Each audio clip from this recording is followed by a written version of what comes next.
Azathoth. The universe isn't born from divine light, but blind chaos. Close your eyes and feel the void beneath reality's thin skin. That emptiness pulses with Azathoth's dreamless sleep. At creation's nucleus writhes the nuclear chaos, the demon sultan, an idiot god whose mindless slumber accidentally birthed existence. Every star, every thought, every moment of human history vibrates as mere static in its senseless dream. Should this blind idiot deity ever stir awake, reality would vanish like morning mist, not destroyed but simply unrealized. Run your fingers through sand on a beach. Each grain represents a galaxy. Now watch as waves erase your touch without notice or memory. That's your cosmic significance. Your greatest triumph, your deepest love, your most profound sacrifice, all amount to random neural firings in a brain without consciousness. What freezes the blood isn't monsters lurking in darkness, but the revelation that darkness itself is all that truly exists. The light is temporary,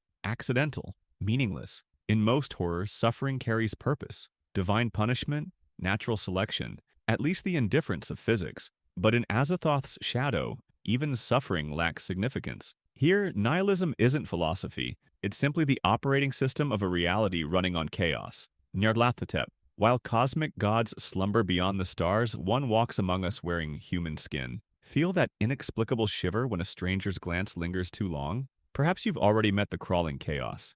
Nyarlathotep, the Black Pharaoh, the faceless god, the haunter of the dark, stands unique among Lovecraft's pantheon. Unlike distant deities who destroy through indifference, he destroys through intimate understanding. He studies humanity not as a scientist observes bacteria, but as a child examines ants before reaching for a magnifying glass. His whispers seed civilizations with madness that flowers across generations. His footsteps trace paths to doors that should remain sealed. When he speaks, reality splits along the fault lines of your deepest fears. His most elegant trick? Convincing victims to dismantle their own lives, brick by sanity-preserving brick. What makes Nyarlathotep uniquely terrifying isn't his thousand masks or his ancient knowledge, it's his attention.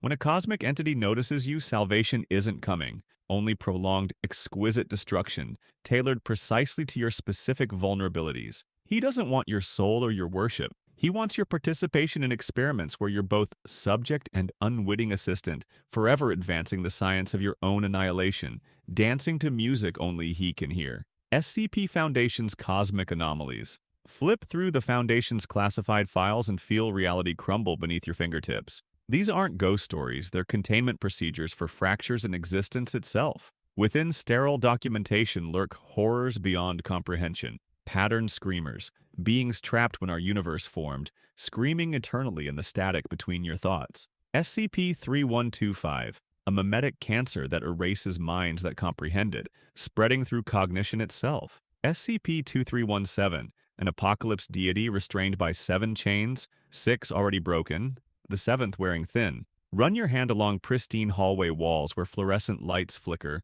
not from electrical failures but reality glitches. Behind unmarked doors, researchers monitor beings from dimensions where physics is more suggestion than law. The Foundation's most chilling revelation? Containment merely postpones the inevitable. Some anomalies can't be contained, only delayed. When daybreaks reveals a universe where sunlight liquefies human flesh into conscious, ever-suffering amalgams that remember being you while hungering for those still unchanged, in this universe, death offers no escape. Consciousness persists through biological impossibilities. The veil between normalcy and nightmare isn't just thin, it's disintegrating, held together only by exhausted researchers who increasingly question whether reality deserves preservation or mercy-killing. Sweet dreams will contain them too. The Fisherman. What depths would you plumb to hold a lost loved one again?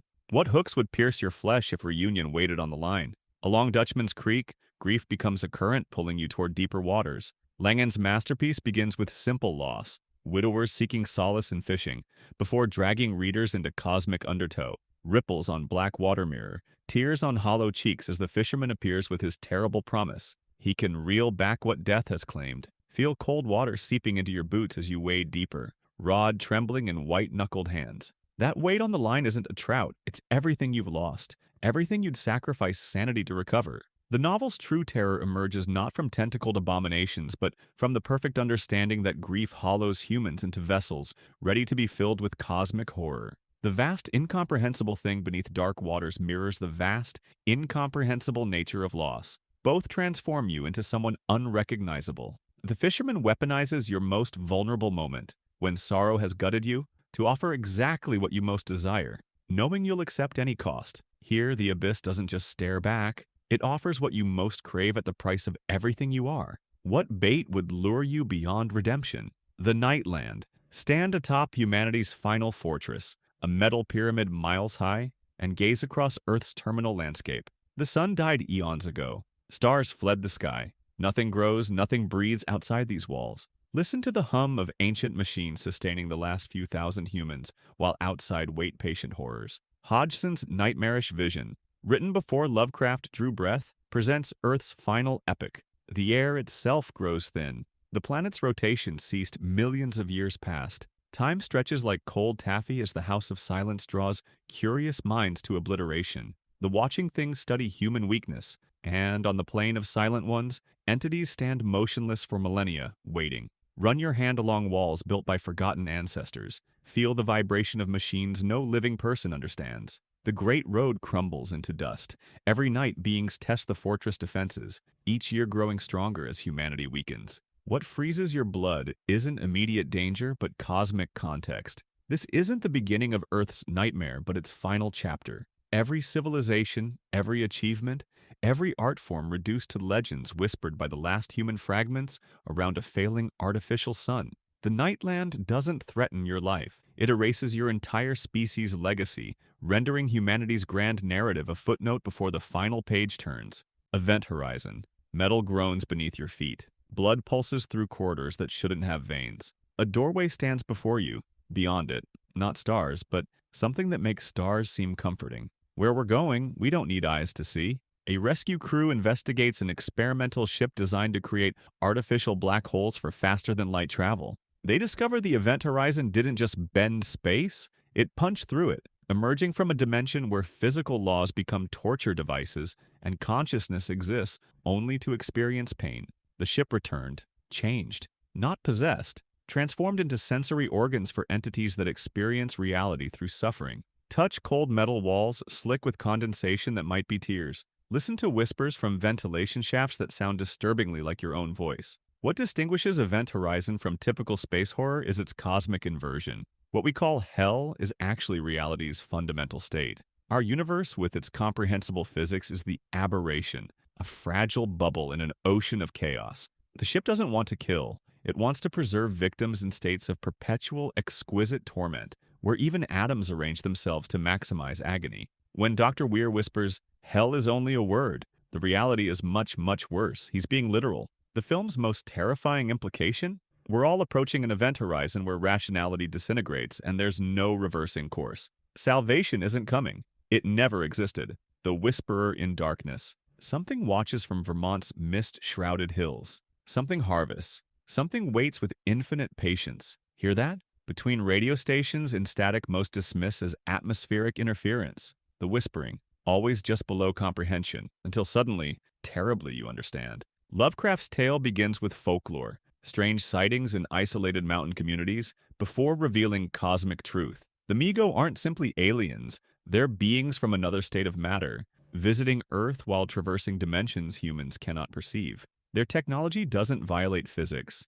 It operates on principles physics has yet to discover. Feel the weight of the metal cylinder in your hands. Inside, a human consciousness preserved without its body, ready for transport to worlds physical forms could never survive. The Mi-Go don't abduct violently. They seduce with knowledge, offering cosmic wonders in exchange for voluntary disembodiment. The tale's insidious horror emerges through the protagonist's discovery that his friend didn't resist but joined willingly. "I'll be there by night, though my body will remain behind." Each letter reveals another colleague surrendered to transformation. The Whisperer's most profound terror isn't alien invasion, but seductive invitation. That faced with cosmic perspective, we might willingly abandon everything recognizably human, and would be right to do so. In dimensions where consciousness exists without bodies, where thought patterns replace flesh, humanity's cherished physical existence becomes merely provincial, a limitation masquerading as identity.